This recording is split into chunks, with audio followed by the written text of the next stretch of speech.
Welcome to another edition of Wildcat Country. Eric Cohen and Shane Dale. Listen, we're recording a little bit late this week because Shane and I went to the Arizona Alabama game on Wednesday night at what is that called? Footprint Center in downtown Phoenix. It's called McHale North 2 because there's already McHale North in Tempe. Now there's McHale North in Phoenix because that was a very McHale Center vibe that entire game. For a 9 o'clock start too, Shane. That was wild. We're going to make our picks later in the show. Chris Gronkowski, the founder of Ice Shaker, going to join us, make some picks, including the Alamo Bowl. And then we'll do a show before the end of the year, kind of recapping the Alamo Bowl, talking a little Arizona football and everything like that. But let's start with this week's show. Shane, there is a lot to talk about. Normally we have something called Shane's Standouts, but after last night, more like Shane's grievances. Tell us what you think. I got both. I mean, I know Festivus is coming up, so we got to do a grievance. I'll get to a grievance, but I'm going to mention some standouts. It's the Christmas season.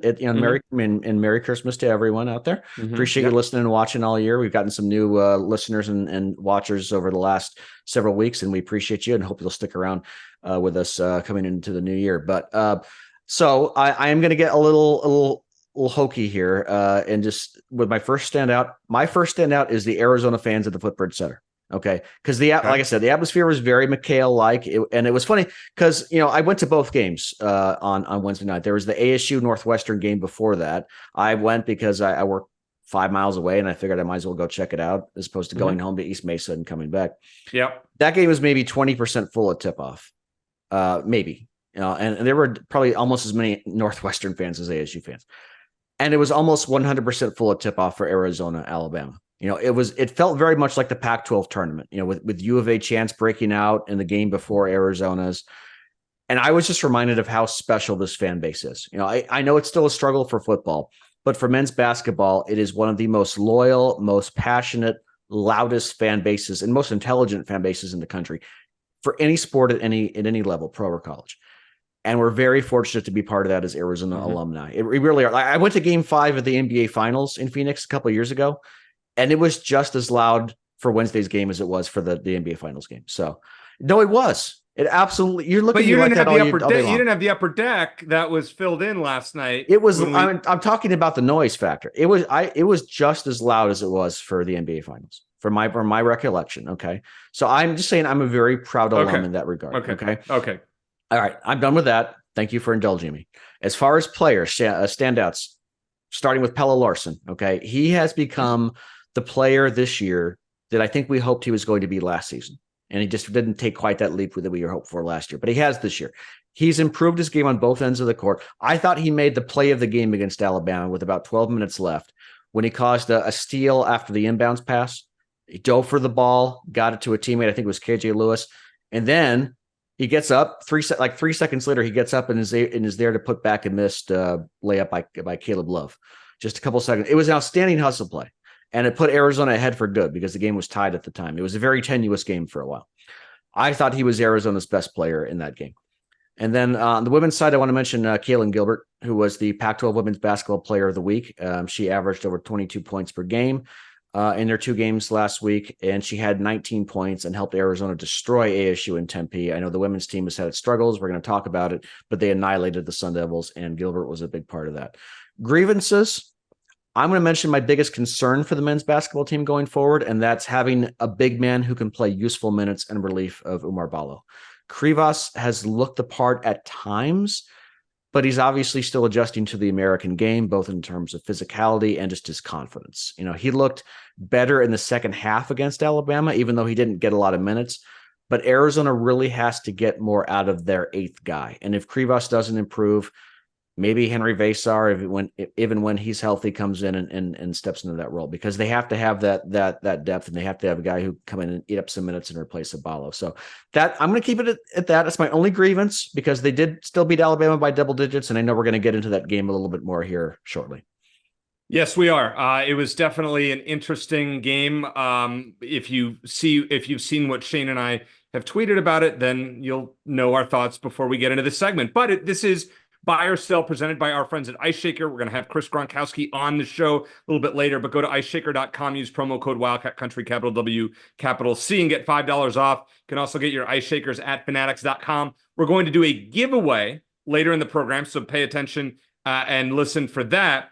And also make sure if you are to buy an ice shaker, great Christmas present, late Christmas present, whatnot, make sure to fill out the post-production survey, mention Wildcat Country. That Very helps important. out Shane and I. Yes. So we appreciate that in advance. All right. Number one, Shane, we should officially be worried about Arizona's defense after the Purdue and Alabama games. Buy or sell? I'll buy you an extent. They've struggled the last two games.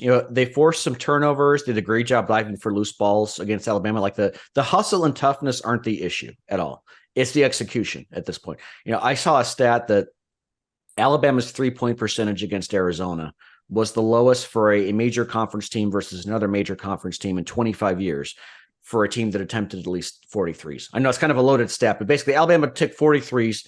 They only made 8 of them, and that's like historically bad, basically. And while Arizona did contest some of those shots, Bama missed a lot of wide open attempts. And if even another 4 or 5 of those went down, it could have been a very different game and a different outcome. So now Alabama came in as the number 1 team in Ken Palm adjusted offense. So you have to consider that. And they only scored 74 points. But yeah, Arizona has to do a better job defending the 3 going forward, including against Florida Atlantic, which shoots over 38% from 3 as a team. So that part of their defense, I am concerned about. Not concerned about the toughness, about the hustle. That they're not, they're very well conditioned, but the execution has been an issue the last couple of games.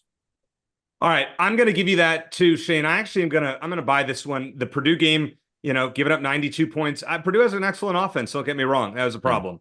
The Alabama game, the open looks, as you mentioned. Now, the Crimson Tide couldn't hit the bottom of a barrel. It was one of the most pathetic shooting performances I've seen in a long time, especially in person. But I mean, Arizona was down, 9-0 right off the bat, and it should have been about 20-0. Yeah. If Alabama knew how to make a 3-pointer. Arizona was getting out rebounded like crazy. With that said, I want to give Tommy Lloyd some credit. He made adjustments that ended up working. Yeah. Because Arizona just came out flat. It was an ugly performance to start. And listen, the referees were awful. We can very inconsistent. Yeah. It was just one of those, let me put it this way. Somebody mentioned this. This is kind of beside the point. Somebody asked me about this on Twitter the other day. When Shane and I go to a game together, we've been to 3 in the last few months, so 2 football games and 1 basketball game. You would think that I'm the louder guy. I'm yelling. Shane's more the quiet one. It is absolutely the opposite. I do not yell at a game for the most part. And you are a little bit different. Well, I would say you are more consistently vocal, and I'm either quiet or very loud. Like I remember I went to a football game years ago with a friend of mine, U of A game, and like he said, yeah, told a buddy of his afterwards, yeah, Shane kind of seems like he's got like Tourette's or something when he's at, because he'll be quiet for a long time and then just like yell something randomly. It's true. I do that. I don't try to be scary, but I guess I kind of am. There were a few times on Wednesday night where I was like, whoa, where you will yell.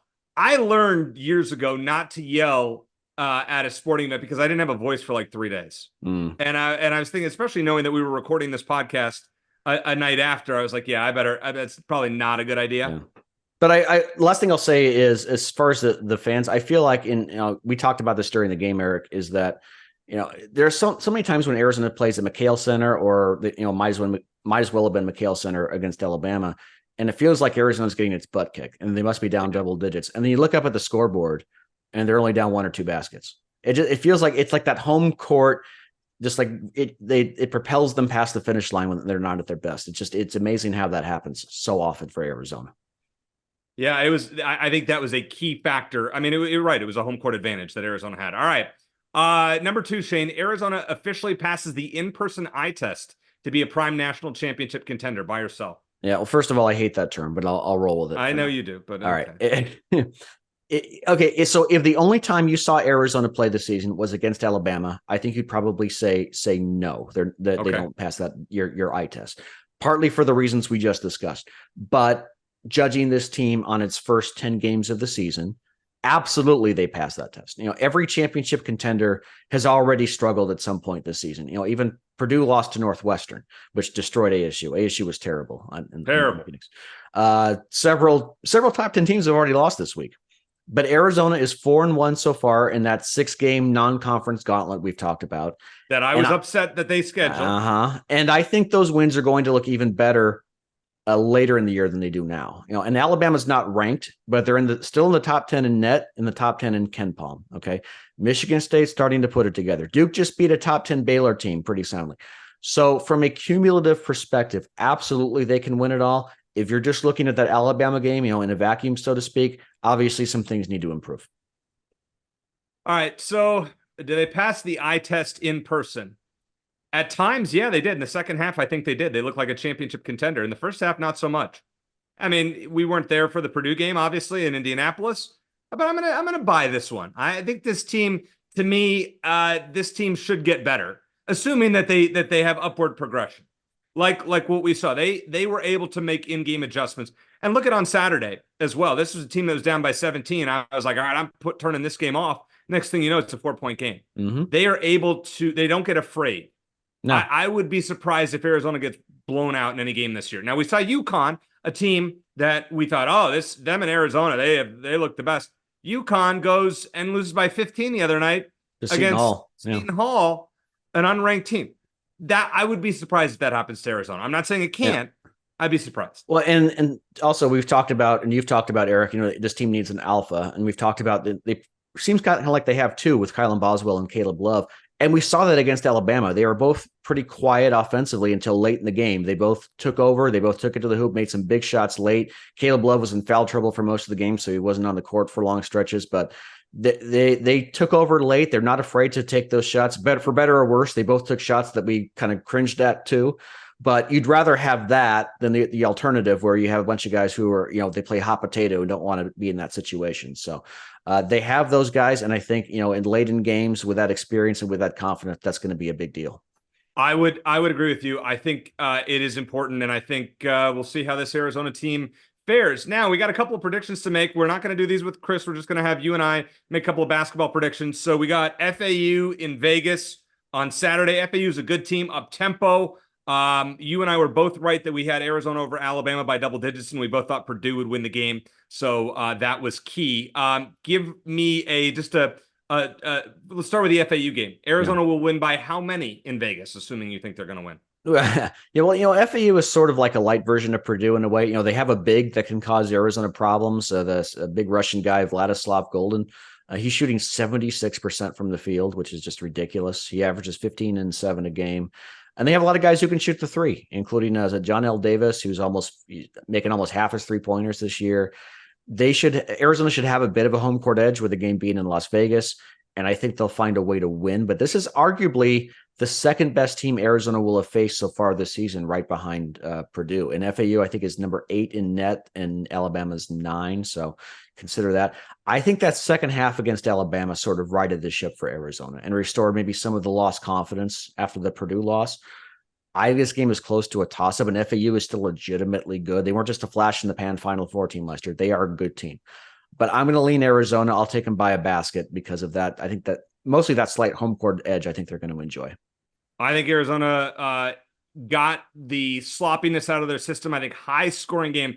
The over-under on Wednesday night was like 176. Would not be surprised if it was close to that, in the upper 160s, if not higher, against FAU. I think Arizona pulls away late, Wildcats by 7. And then we'll make the pick for next Friday in case our podcast doesn't drop in time. They play at Cal. Cal is really bad. They might be the worst team in the Pac-12. I think the Wildcats win by 15 or more. How about you, Shane? Yeah, I haven't even thought about that game yet, but yeah, Cal's one of the worst teams, and I think they're actually last in Pac-12 in net, where they're outside the top 200. So it's at Berkeley, not really big home court edge there, but being it'll only be their second true road game of the season, so there's that. But Arizona probably wins by double digits. They've got it. They'll win somewhere in the 10-15 point range. Okay, I can't argue with that one. Now, let's talk about the women's basketball team for a second. They seem to have major internal issues that we probably will never know about. Maya Naji, one of the top recruits, left the team in midseason, says it's about academics. Shane, major issues. I mean, this seems like an easy buy. Would you agree? I don't like to just speculate like that. I mean, certainly it's the coaching turnover with the Dia staff hasn't been great, and they haven't replicated their success from the national championship run, which I don't think was. I didn't expect Arizona to become a perennial Final Four contender in women's basketball. Don't get me wrong, and they still made the tournament the next couple of years, but there's been sort of a downward slide for the program. I don't know anything about the internal workings of the program. And you know what? We've had Adia Barnes on the show, and I bet if we talked to her, we had her on, she'd probably be honest with her and honest with us and let us know what's going on to a certain extent, obviously. But so I don't want to just speculate on that. I'm not technically a journalist anymore, but I just feel like it's a bit irresponsible to do that. But it is a concern to see the overall slide of the program. We actually it's funny, we had Maya Naji on the podcast, and then the recording didn't work out and we're never able to air it, which was really unfortunate because she was great to talk to. She's super smart, great individual. And, I'll give you this. If she decides, she's talked about wants to pursue becoming a physician. If, say, at season's end, she ditches that, decides to go play for another program, then maybe you can say, okay, something's up. In lieu of that, I'm just going to chalk it up to something that was unfortunate that happened in terms of the basketball program. So it's a concern, the direction of the program. I think the last several years, if you compare it to where they were at a couple of years ago, perennial top 25 team that they had become.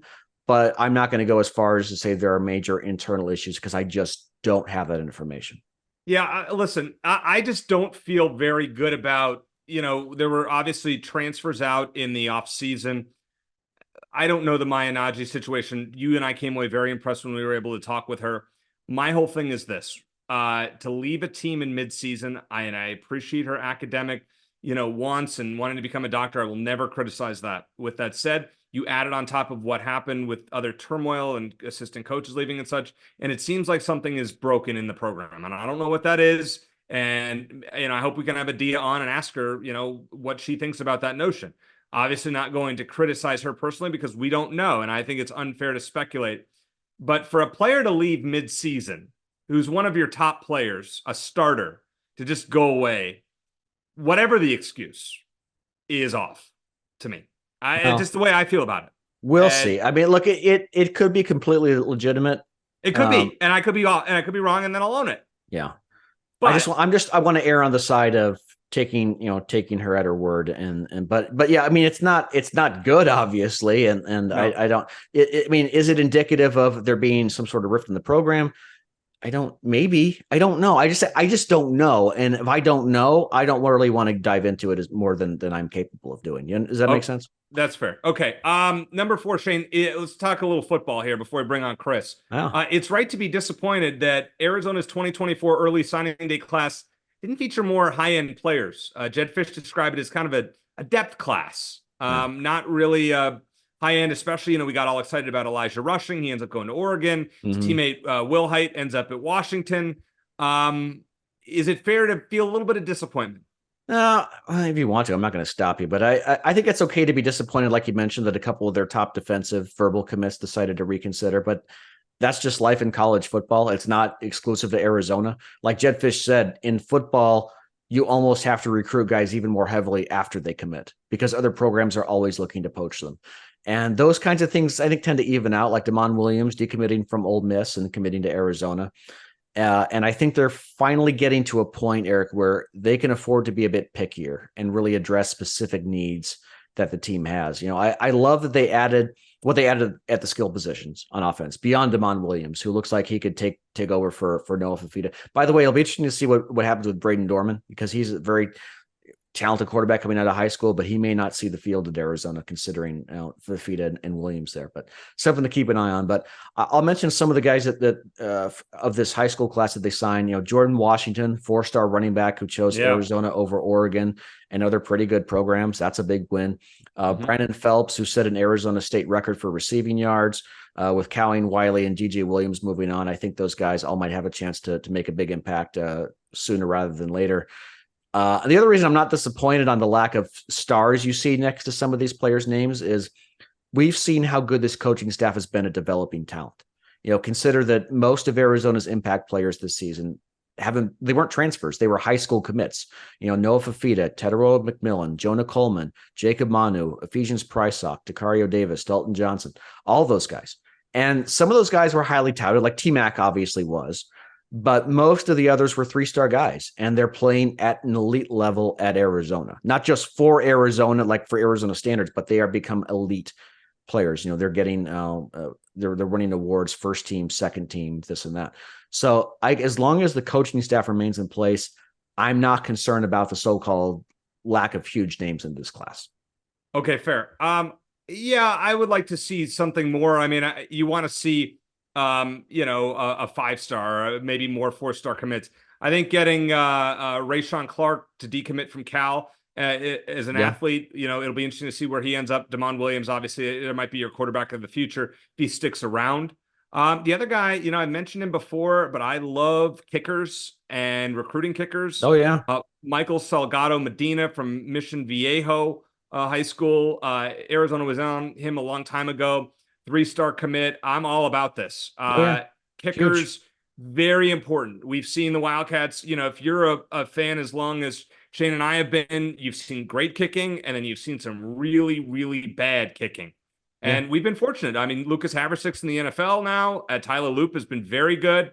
Did not have a great day against ASU, but overall, I mean, he's been pretty darn good. So the Wildcats have been fortunate there. So nice to see another kicker added to that class. All right, let's get a couple of things about the bowl game, Shane, before we break it down a little bit later. Number 5 here, there is no excuse for Arizona not to score 30 or more points against an Oklahoma defense that at the end of the season, since the Texas game, you have 30, 29, 38, 27, 20, 24, and finally 45 points in the season finale. I mean, listen, we know their offense can score, but Arizona's offense has to score 30 here. Otherwise, be kind of a disappointment. Buy or sell. I'll buy that, Eric. I think they should score at least 30 with everyone supposedly playing and healthy outside of Jordan Morgan, who you obviously understand because he's could be a first-round NFL draft pick. I probably would have thought he was crazy if he decided to play.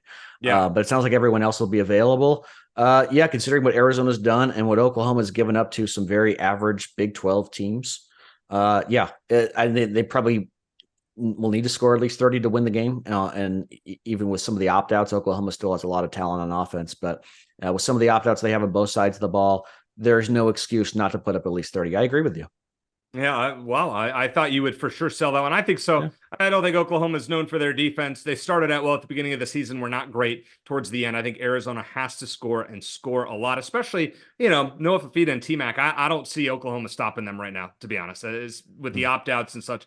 All right, last one in buy or sell, Shane. Arizona being a favorite over a more highly regarded team brings out the ultimate cynic in you. Buy or sell? Normally I would buy this, but I'll sell it this time because bowl season, I mean, it's even before pre-transfer portal and pre-NIL, it was already weird because you have two teams that haven't seen each other all season, have not played many of any common opponents. So it's really hard to gauge. Then you get the opt-outs on top of it. It's, I wouldn't want to be handicapping any of these games because it's so difficult to make heads or tails of any teams going into these bowl games with all the opt-outs and the transfers already. So no, I don't think so. I think it's reasonable to say, look, Arizona's got almost everyone playing and Oklahoma's missing a lot of guys, including their star quarterback. So yeah, they'd be favored by 3 points, I think is reasonable. I'm not, and I guess the other part of this is maybe I'll be nervous about this game when it starts, but I'm not right now because I feel like Arizona's kind of playing with house money. I mean, how many of us expected them to go to this big a bowl game before the season started? It's not a New Year's Six game, but it's at the top of that next tier. And so I want them to have a good showing. If they get blown out like they did in the Holiday Bowl in 2009, I will be legitimately disappointed because I think they ought to play better than that. But no, I don't feel that way. I feel like we're very fortunate. Look, and I mentioned this on Twitter /X. Arizona football and men's basketball combined to lose 0 games between mid-October and mid-December. Okay. We have had it very good these last couple of months, and who knows how long it's going to last. And Arizona basketball finally lost a few days ago. But I'm just trying to enjoy the moment, and I'd like to see a good game. If Arizona loses a close game against Oklahoma, it's okay. Even with the opt-outs, it's okay. They're still going in the right direction. So typically I would be a little bit cynical about it. I think, oh crap, but in this case, I just don't care because I care about the result of the game, but I don't care about the odds because it's such a crapshoot right now, and it's just a unique situation. I'm surprised that Arizona is favored here. I think the crowd advantage will be Oklahoma. I mean, this is going to be a tough game. Not that the Wildcats played amazing on the road outside of Washington State all year. I mean, they probably should have lost to Colorado. They were outplayed by the Buffaloes and then, won on a last-second Tyler Loop field goal. It's essentially a road game, but Oklahoma's also missing a lot of their key players, including quarterback Dylan Gabriel. It's a weird line. You and I both don't have a great feel on it. We'll talk about that later in the show when we make our predictions. And you will have a chance to make a prediction to win an ice shaker. Find out more about that as you hear our Chris Gronkowski interview coming up next here on Wildcat Country.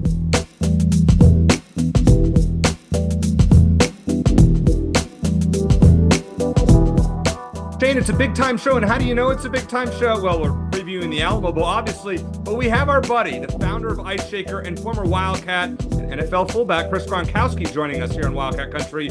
Chris, welcome back. We haven't had you on, I think, 6 months or so. You're killing it with Ice Shaker, but we want to start with the football team. Is this the best Arizona football team since you played? Now, 2014's in the mix, but from what you've seen over the years, how do you compare this year's version to the 2009 team that got pretty darn far? Man, this team's legit. I thought 2009 was good, but I think this team has a lot of explosive players, and it's been fun to watch. I mean, big games over big teams that ranked a lot higher than teams we were playing. So I would probably give it to them this year, man. I don't remember how many ranked teams they beat in a row, but I was sitting there watching. People are blowing me up, week after week, just saying, man, Arizona's lighting it up. So I'll give it to them, man. I'll give them this year, I would say, is a better team than when I played. Just coming back as many times as you have, Chris, to this past year, and just experiencing, the not only the team but the culture, the excitement around the program. What's that been like for you? Maybe compare that to how that is now for you and your fellow alumni compared to maybe 5-10 years ago. Man, completely different, night and day. Jed came in, and his second he came in, I was involved again. It's been 10 years. I hadn't been back. I think I said this last time on there. Came back, got there. More than half my team was there. I was like, this is crazy. I asked them when they had been back last, and a lot of them said they hadn't been back either. This was their first time coming back. So Jed made that happen. He's pushing hard to get guys involved. I think last time I went, there was over 250 guys that also showed up as well. So really cool to see. But man, he's out there. Like, we're in town and he's out with us. He's coming out, making sure that he, says what's up. It's going to be something quick. He might stop by. He actually stopped by General Ben's when we were out. That's the kind of coach that he is now. Some of the players were there too. Like, it was kind of cool to see. A lot of times, the coach shows up and players are running and hiding and jumping out of the bar. Man, he was there, and he was saying what's up to the players, and it was just like this ultimate family atmosphere. A lot of the families of the players were there too, and he was there talking to them, hugging them, all that as well. So he's just built this amazing community, and he's made us all feel welcome back as alumni. But you could tell he's doing that with his players as well. Yeah, and now, of course, that Arizona's doing so well, we're all nervous. So, okay, which big-time program is going to poach Jed Fish from us? You feel, because Jed's talked about his family wants to stay in one place for a while. Now they moved around so many times during his coaching career. Do you just kind of get the feel that Jed's the kind of guy who would like to stay in Tucson long term, provided obviously it makes financial sense and the community makes that investment in the program? Man, I have no idea, to tell you the truth, but as a player and as watching these coaches and what they go through, I think they do want stability, man. Like, it's tough, especially with the family. They're bouncing all over the place. So if they can finally lock down into an area that they really like and they're having a lot of success with, I don't know why you really want to go that far. Sonny Dykes was out here as well at SMU, and he kind of told me the same thing. He said, man, I love being here. I love this atmosphere. I love this area. I really don't want to leave. He ended up leaving, but it was just to go right down the street. To TCU, but these guys definitely want stability after, all these years of just bouncing around, grinding it out. They finally got that head coaching position, and they can kind of call the shots now. And, it's not like he's making bad money, and I'm sure he can get a little bit more now as well. So I think he sticks around for a little bit longer here. We've talked about a lot of subjects on this show, but Shane, this is one I've actually never asked anyone, and Chris is the perfect guy to speak to it. How would you say that Jedd Fisch and Mike Stoops are alike? Are alike, man. That's a good question, man. I guess when I was there, like Mike was such a defensive coach that like you really like as an offensive player, you didn't really deal with Mike that much. You had the team meetings, and that was pretty much it. So like he wasn't the guy that was really calling the shots. The guy I was really in meetings with on a day-to-day basis. So. It's hard to say. And also with Jedd, like, I mean, I truly don't know. I'm sure Rob would be able to give a lot better answer as he was in the program with Jedd. But just seeing it from the outside, yeah, I mean, to me, Jedd's a guy he's all about getting together and bringing community together. I would say it wasn't like that with Mike Stoops. He wasn't going to beat us out at a restaurant or anything like that. So definitely a little bit different from that side, but I don't know, man. I don't think I could say how. That's good. No, you did good. You did good with that because it's a tough question. Just the fact that you know both of them. I mean, Shane and I have met him or talked to him, but like we've never obviously gotten to know him as well as you have. But I think hearing about the family environment that is going on, you can see why this team's playing so well together because they're all bought in. You haven't seen a lot of opt-outs. I mean, Jordan Morgan's the only opt-out for the Alamo Bowl. We'll make our picks here shortly. But first of all, I want to ask you about Ice Shaker. You've turned this idea that was on Shark Tank. You're on with Mark Cuban and A-Rod, and next thing you know, this company is blowing up, continually turning into, you're always having new products. What's next on the horizon for you as far as new products at Ice Shaker? Yeah, man, things have been good. Had a great year again, and some really cool partnerships, especially towards the end of the year here. So we got the NFL license. We have a new printing technique as well, where we do 4D printing. So we got full color bottles coming out as well, full team logos for NFL, NCAA, MLB, NHL. It just all teams, all leagues. So it's been really cool. We'll actually come out with the Arizona 4D bottle here pretty soon as well. I think it's going to hit in January. So we're probably going to just miss football season, but man, it's been great. It's been really cool to see the company continue to grow. What's really cool about it too is it's exactly what Jedd's doing. It's all about community. It's really what it comes down to. If you build a great community around it, we give a ton of money back to charity. We give a ton of money back to the community. We threw world record breaking events to bring the community together, but also donate money to our local youth football program. We don't donate to our baseball program here. We give that 1% of all of our sales back on our website to different military foundations as well. So we've just built this really cool community here, and people want to be a part of it. And that's exactly what Jedd has done with Arizona now. And you just see what happens when you do that. It just turns into a culture where everyone wants to be a part of it. And then guys don't leave. Guys then tell other guys to come. And then you just start automatically kind of recruiting on its own. So it's pretty cool what you learn in football and in sports that you can then bring into the business world that also translates to success and winning. Chris, we've actually gotten a lot of new followers or listeners, viewers these last couple of months as Arizona football has done well, and of course, basketball team's doing fantastic. We were at the Alabama game the other day in Phoenix. For those who aren't familiar with Ice Shaker, and we talk about it, I have mine here. I've been showing off many times during the podcast. There are a lot of beverages out there that keep your cold drinks cold and your hot drinks hot. What differentiates Ice Shaker? As you see the half-gallon jug there that Eric showing if you're watching, what differentiates Ice Shaker from some of the other bottles out there? Yeah, for sure. So I mean, our flagship products are shaker bottle. So I have one here. When you look at it, like the big thing that separates it right off the bat, it's a shaker bottle pop top. You have a handle on it. When you twist it open, you're going to see measurement markings inside of it. You're going to see this patented twist and agitator as well. So actually break up powders, but it also works as a strainer. So if you put a bunch of ice in an insulated cup, usually it floats to the top. It clogs the spout. You're drinking through ice. It's hard to get it out. This will actually stop that from happening. So in turn, especially football fans, they like to tailgate with this and put some other drinks in it instead of protein and mix that up and then have a good time at the tailgate party. We have a silicone base on it now that we added, ton of different colors, varieties, and now we have licensed bottles as well. So really at the end of the day, it's the ultimate bottle that could do everything. It even floats in a pool is what I'm told, floats down the river and the lake. It doesn't sink to the bottom. Can personalize them on our website as well. And, we do have anything from a 1-gallon jug now down to kids cups as well, in shaker bottles, tumblers, and in sports bottles as well. So I think last count, we're over 200 SKUs now at this point. So just a lot of products, a lot of different variety that we have to offer now at this point. I guess the last thing I'll ask regarding Ice Shaker before we get into our bowl predictions is, I'm a big fan of Shark Tank, and I think every time you're on, I ask you a Shark Tank question because you and your brothers killed it on the show and got to deal with Mark Cuban and A-Rod, and I know Rob bought out A-Rod's share down the line. Oh, yeah. Yeah. So you see, we saw 10 minutes of your appearance on Shark Tank, but I know those pitches go an hour and a half to 2 hours. Is there any one highlight that you remember from your pitch that we didn't get to see that you can talk about?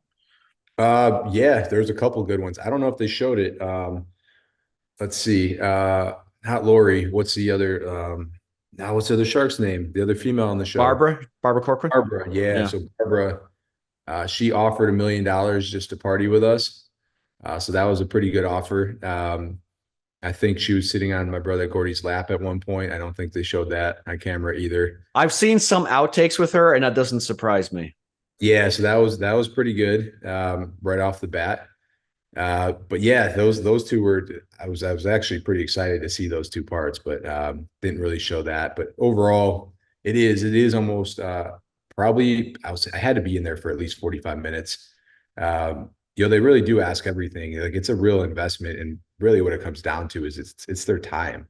These guys, they're multi-billionaires, at least Mark is, and your time is money at that point. So real money, real time. They got to do the due diligence. It takes months to get it done. They really put their money into it. So they knew everything. What I did in college, I had to break out back in the day when I was on online gambling in class to get money so that I can go out on the weekends. I was playing poker in my classes, and people were watching behind me when you could still do online poker. It's so funny. You can't do that anymore, but you can do all the sports betting you want now. Yeah. No, it's all changed. But yeah, I used to play online poker to make money in college because I couldn't get a job because they wouldn't let me. So that's actually where my money came from to buy food and stuff. But so I had to tell them what I did in high school, what I did before high school, what I did in college to get money, what I did after the NFL, all that stuff. So they knew everything by the time they actually invested in the company. All right, so I was going to grab my ice shaker here because I want to promo it here, Chris. We're going to give away one of these on the show today. Yeah, Merry Christmas to you. Thanks to Chris, we're going to give away an ice shaker. Well, how do you win this, baby? You just reply to either our Twitter post, X, whatever it's called, or on YouTube, on our video on YouTube, and give us your score prediction for the Alamo Bowl. Now, the three of us will give our picks coming up here shortly, but all you have to do is reply with your pick, Arizona to win by this score, Oklahoma to win by this score. Doesn't matter what it is, and you'll be entered to win one of these babies, and they're awesome. We have a few different ones. They are great. I love it on the golf course, Chris. These when it's 115 degrees outside, and I put my ice in here, and it doesn't melt, and I gulp this thing. It's great. So love my ice shaker and appreciate you sponsoring the show. But now it's time for the important part, and that's to make some picks.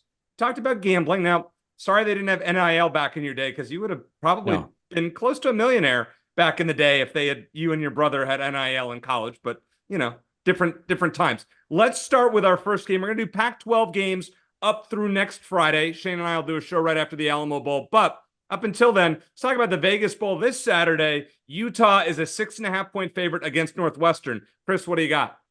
Oh, man, that's my bowl game, man, where I scored a touchdown and got put on the map. Right. Actually, that's when I first found out about sports betting because I had a ton of people hit me up on Twitter man, I love you. You're my favorite player. I couldn't understand why until I realized we were the only game on at that time. So that was the only game they could bet. And we ended up winning on the touchdown, kind of sealed the game. So they really liked me after that. But Vegas Bowl, I'm going Utah here.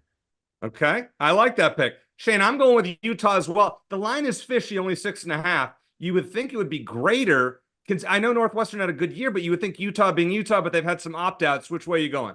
Yeah, this is kind of a what does Vegas know that we don't sort of situation. By the way, I remember, Chris, you scored that touchdown. Willie Tuitama hits you up on the same play, I think, twice on that drive. The same play out of the backfield, one of them for like 20-some yards, and the other one for a touchdown. So I remember that well. I'll lean Utah, even though the line does concern me a little bit. Utes are they're just a better team. Not having whether they have camerizing or not. And I think Utah and Arizona, I mean, we talked about it already. That could be for the Big 12 championship next year, which is crazy to think about. But I'm going to go with the Utes. All right, so the Holiday Bowl, this is a weird line. Louisville is a 7.5-point favorite against USC. Now, USC, we don't know who's going to play for them. Definitely not Caleb Williams and probably most of their good players. It's kind of a dumpster fire over there. But Louisville got shut out by Florida State in the ACC championship game. Couldn't have looked worse. Also, a fishy line. Chris, 7.5-point favorite for Louisville. To me, that seems like too much, but what do you think? Man, I don't know. You get blown out, you got to come back and you got to show up. So I'm going Louisville in this one, man. Comeback game. Okay. I like USC. Shane, I'm going USC here. I think they got to keep this within a touchdown, and I could see them winning the game outright. You don't. I think USC's checked out. I mean, for that, especially for that program, every year it's New Year's Six bowl or bust. And I mean, even though they don't make it very often, I think that's the attitude. Caleb Williams isn't playing. I like Louisville to find a way to win and cover.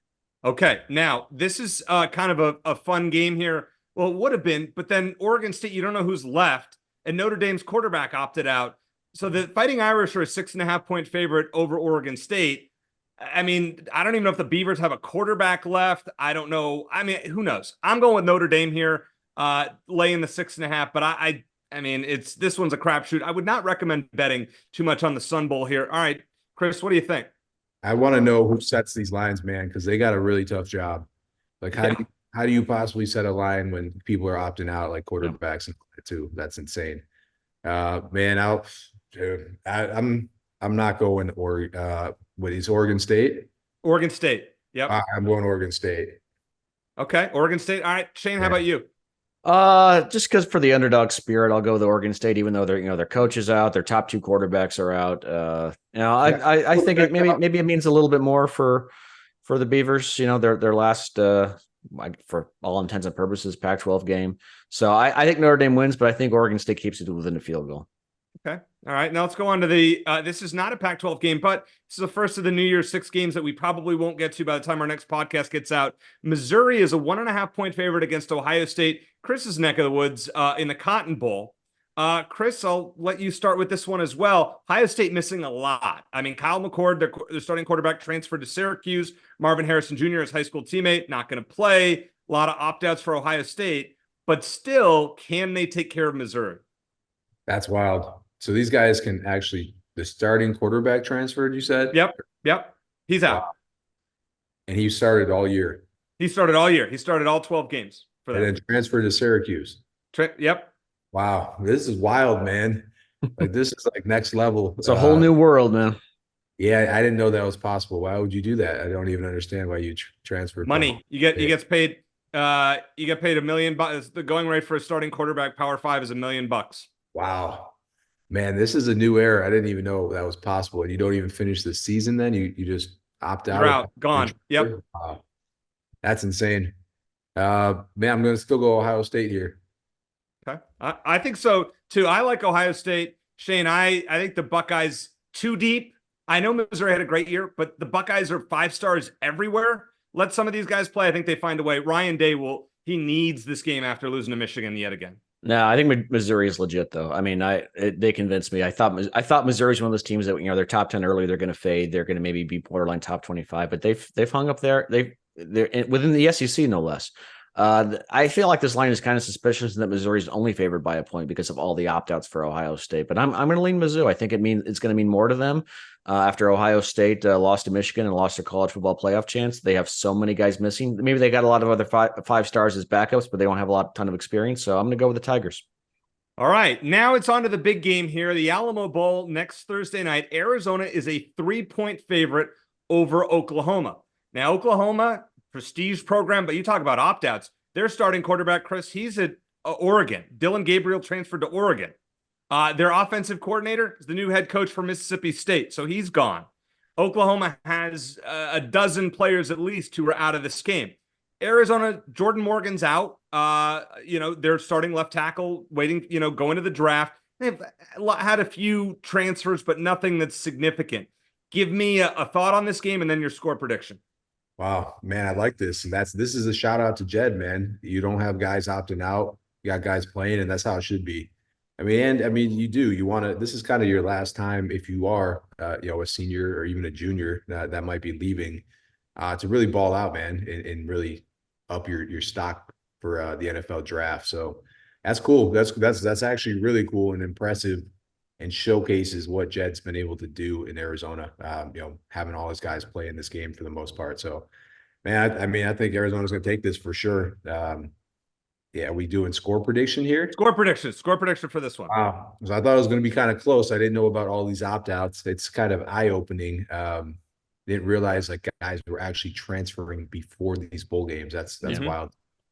I probably should have paid a little bit more attention to college football these days, but I just didn't even think that was possible. But I'll go Arizona then. Man, I'm gonna go 31-21 in this game.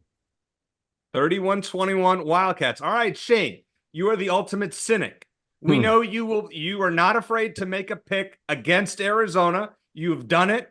You've taken some heat throughout the year for it. Mm-hmm. But this is a different animal. Yeah. Arizona is in a bowl game for the first time since 2017. As we've discussed on the show, motivation should not be a problem. No. What do you have here? Well, and real quick to Chris's point, I feel like the transfer portal should open up after bowl season because this is just absolute chaos. But that's a discussion for another time. I think a lot of this game is going to come down to whether Jackson Arnold looks the part right away, stepping in for Dylan Gabriel, another quarterback who already is transferred and gone. Mm-hmm. It's tough for Arizona because there's almost no college film on him. And if he keeps things simple, avoids turnovers, he could come right in right away and be just as effective as Gabriel. And if that happens, Arizona could be in trouble. The game is in San Antonio. Oklahoma should have a decent home field advantage for that reason. Arizona football doesn't travel quite as well as basketball, unfortunately. The other thing I don't like is just the layoff between games. Arizona built so much momentum week after week, and they have to wait a month to play this one.